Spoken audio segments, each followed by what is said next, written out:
Hello everyone, जच्चा बच्चा मेडी help में आप सबका एक बार फिर से स्वागत है। प्रेगनेंसी के दौरान बेबी मूवमेंट बच्चे की हलचल स्वस्थ प्रेगनेंसी की पहचान होती है और हर वो महिला जो पहली बार प्रेग्नेंट होती हैं उनके मन में बेबी मूवमेंट को लेकर कई सारे सवाल रहते हैं। तो आज के इस वीडियो में मैं बताने वाली हूँ कि प्रेगनेंसी के दौरान बेबी मूवमेंट बच्चे की हलचल कब से स्टार्ट होती है और प्रेगनेंसी के दौरान पूरी प्रेगनेंसी बेबी मूवमेंट कितना होना चाहिए।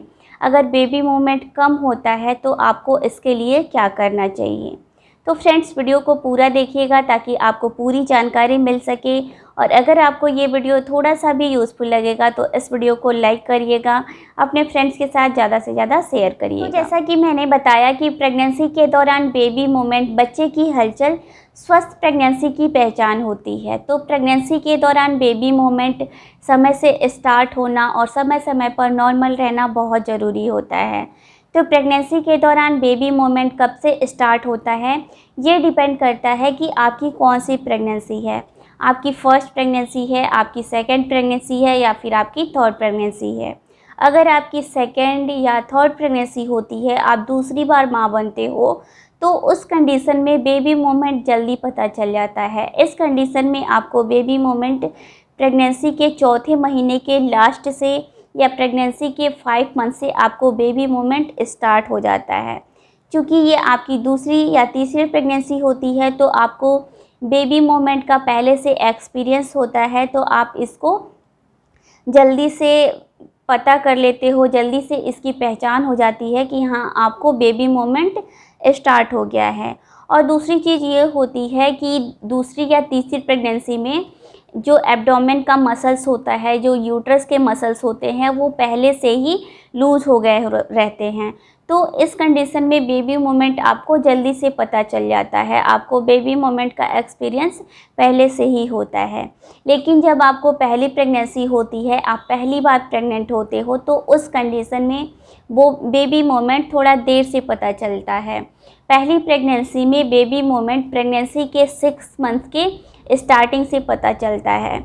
कुछ महिलाएं प्रेग्नेंट हो जाती हैं, उनकी प्रेगनेंसी को चौथा या 5वां महीना हो जाता है और वो पहली बार प्रेग्नेंट होती हैं, तो उनको टेंशन होने लगती है कि मेरा तो इतना महीना हो गया लेकिन अभी तक मुझे बेबी मूवमेंट फील नहीं हो रहा है। तो इसका क्या कारण होता है? तो इसका यही कारण होता है कि जब आप पहली बार प्रेग्नेंट होते हो तो आपको बेबी मूवमेंट थोड़ा देर से पता चलता है। प्रेगनेंसी के 6 मंथ के स्टार्टिंग से पता चलता है बेबी मूवमेंट।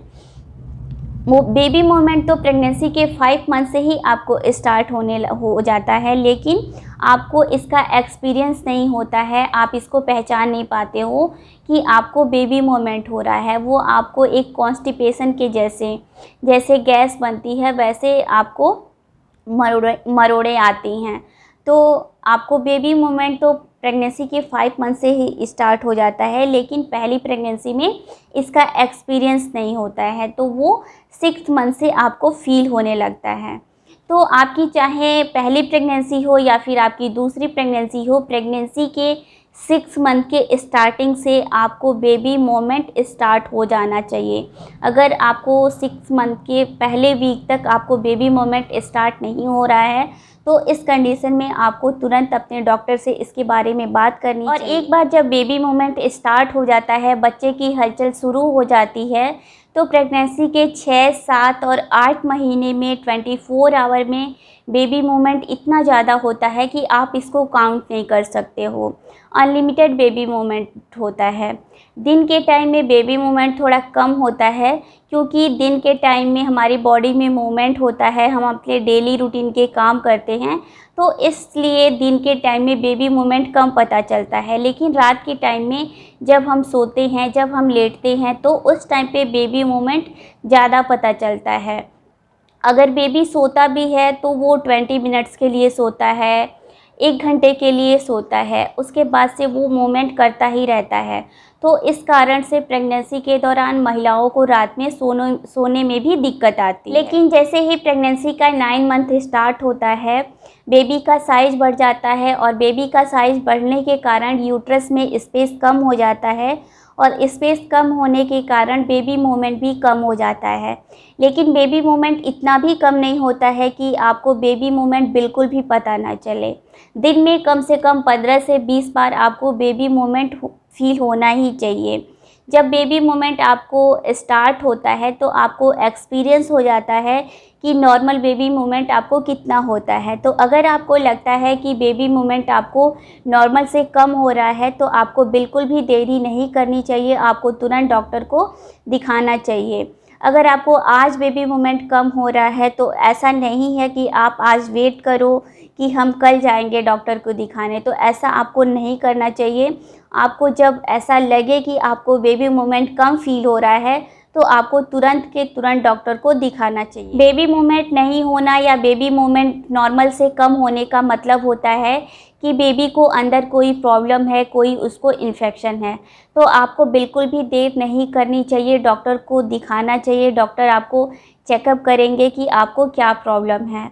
एक और बहुत इम्पॉर्टेंट बात मैं आप सबको बताना चाहूँगी कि जब बेबी मूवमेंट कम होता है तो कई सारे यूट्यूब पर ऐसे वीडियोस हैं, कई सारे वेबसाइट पर ऐसी बातें कही जा रही हैं कि जब आपको बेबी मूवमेंट कम फील हो रहा हो तो आपको कुछ मीठा खाना चाहिए, कुछ खाना चाहिए। इससे बेबी को उसका टेस्ट जाता है और बेबी मूवमेंट करने लगता है। तो मैं आप सबसे रिक्वेस्ट करना चाहूँगी कि कुछ खाने से, कुछ मीठा खाने से वो चीज़ें बेबी को डायरेक्ट सप्लाई नहीं होती हैं, बेबी को उसका टेस्ट पता नहीं चलता है।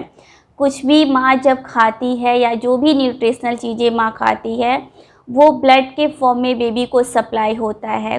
कोई भी मीठी चीज़ या कुछ खाने की चीज़ डायरेक्ट बेबी को सप्लाई नहीं होती हैं। कुछ भी जो भी माँ से बेबी को न्यूट्रिशन जो भी सप्लाई होता है वो ब्लड के फॉर्म में सप्लाई होता है। तो ऐसा कुछ भी नहीं है कि कुछ मीठा खाने से या कुछ खाने से आपको बेबी मूवमेंट स्टार्ट हो जाता है। तो आपसे ये रिक्वेस्ट करूँगी कि आपको जब भी बेबी मूवमेंट नॉर्मल से कम पता चले या फिर आपको बेबी मूवमेंट फील ना हो, आपको तुरंत डॉक्टर को दिखाना चाहिए। डॉक्टर आपको एडवाइस करेंगे कि आपको क्या करना चाहिए। तो फ्रेंड्स, आई होप कि इस वीडियो से आपको ये जानकारी मिल गई होगी कि प्रेगनेंसी के दौरान बेबी मूवमेंट कब से स्टार्ट हो जाना चाहिए और प्रेगनेंसी के दौरान बेबी मूवमेंट कितना होना चाहिए। तो अगर आपको ये वीडियो थोड़ी सी भी यूज़फुल लगी होगी तो इस वीडियो को लाइक करिएगा, अपने फ्रेंड्स के साथ ज़्यादा से ज़्यादा शेयर करिएगा ताकि उनको भी इसके बारे में जानकारी मिल सके, और इस चैनल को सब्सक्राइब करिएगा। इसके अलावा अगर आपको इस वीडियो से रिलेटेड, अपनी हेल्थ से रिलेटेड कोई भी सवाल हो तो आप मुझे कमेंट बॉक्स में लिखिएगा। तो फ्रेंड्स, मिलती हूँ आपसे अगले वीडियो में, तब तक आप अपना ख्याल रखिए। Thank you.